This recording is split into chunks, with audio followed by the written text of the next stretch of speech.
Household spending intentions are up. Let's have a look. Hello everyone, Florian.Heise here, and welcome to another episode of HeiseSays. Grab your stein of coffee, because everyone intends to spend more. At least this is what the latest CBA, Household Spending Intention Series data, is telling us. So I thought, let's have a look at that today, and let us know if you agree. Are you intending to spend more? Is your spending going up? I can tell you for certain, mine definitely is, because we're planning on a renovation, but that's kind of been long-term planning.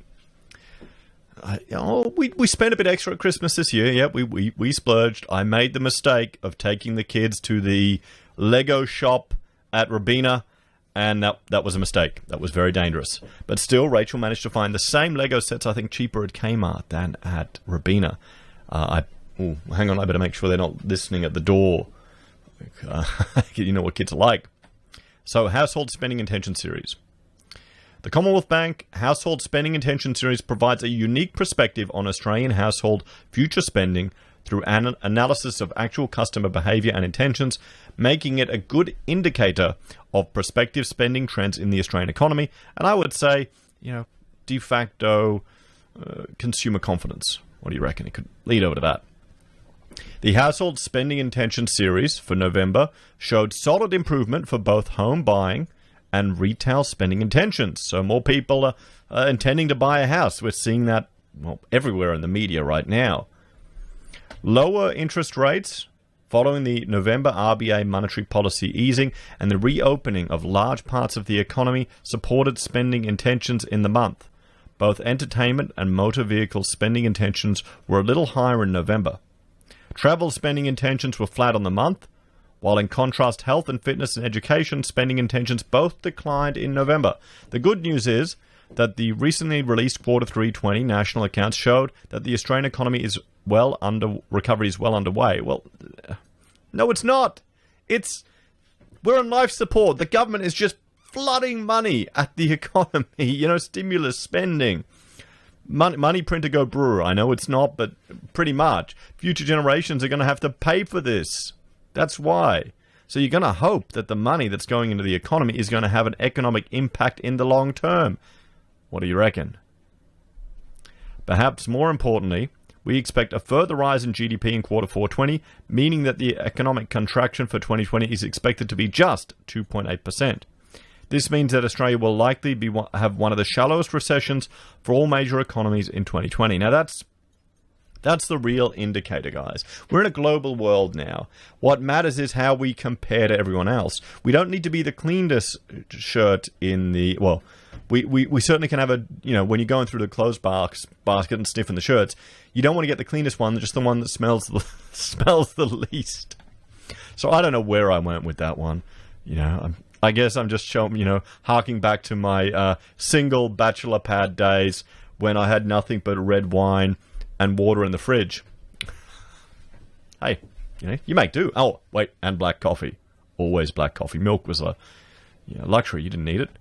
That's when you can get $2 clearskins. So, spending intentions. Home buying is up. Retail is up. Motor vehicles are up. Entertainment are up. Travel flat. Education down. Health and fitness down. So... we'll skip here. Let's have a look at these guys here. So home buying spending intentions jumped higher in November, consistent with our expectations that the improvement in the Australian economy and the further interest rate cuts associated with the RBA's November easing of monetary policy would see a re-strengthening of the home buying market. While the number of Google searches related to home buying actually declined in November, the number of home loan applications jumped solidly in the month. See, this is the thing, that this combines their banking data and other data with Google search data. The improvement in home buying spending intentions has also led to a rise in house prices, which were up 0.7% month in November, based on CoreLogic data, and up 2.4% in the year. So retail spending intentions. Retail spending intentions rose in November, consistent with the lifting of restrictions in Victoria and our credit debit card spending data. The increase came in both actual spending activity and Google searches. November showed improvement in spending on clothing and footwear, general retail, household furnishings and equipment, personal care and recreation spending.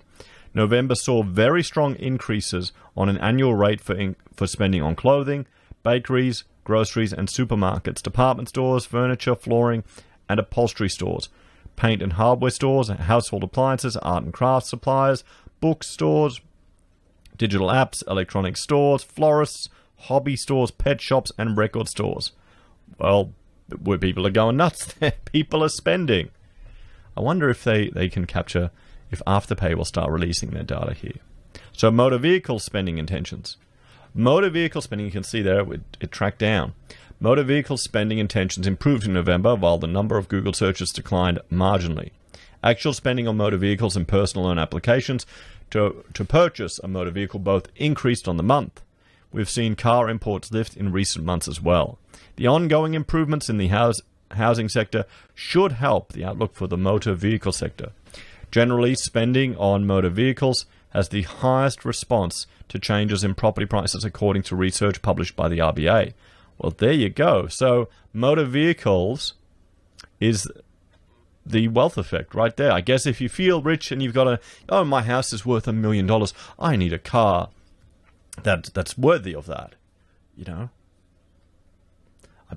I guess I'm not much of a car guy, guys. I like my, Camry hybrid. We bought it brand new without even doing a test drive, just because I'm used to the Toyota brand. Working against this trend is the increasing shift to work from home. There you go. I mean, do you need a flash car if you're working from home, everyone? So entertainment spending intentions. Entertainment spending intentions were marginally stronger in November. While Google searches were flat on the month, actual spending increased a little.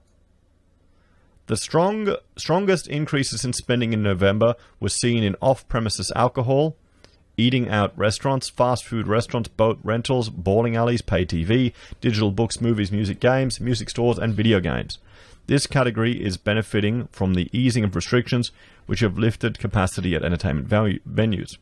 Weakness is still evident in spending on live music, billiards, pool establishments, dance halls, social distancing, movie theaters, live performances. We could see some improvement in these areas as capacity restrictions eased. So travel spending intentions. Travel spending intentions tracked largely sideways in November, with some hints of improvement as state borders reopened. Remember when we were looking at that article months ago about the young people just getting into the stock market for the first time, and the girl who was putting it all into travel? Good luck to her. I hope she's held. While Google searches for travel-related spending declined in November, there was some improvement in actual spending in November 2020 compared with November last year. This included spending on aquariums, camping, recreation, trailer dealers, trailer parks, and camping grounds. We're all becoming preppers, everyone. We're all becoming preppers. Camping's getting bloody expensive if you go to a proper campground. Even paying to camp out in the national park is expensive. Weakness is still evident in spending on many travel-related sectors such as airlines, hotels, motels, resorts, cruise ships, travel agencies, car rentals, and bus lines.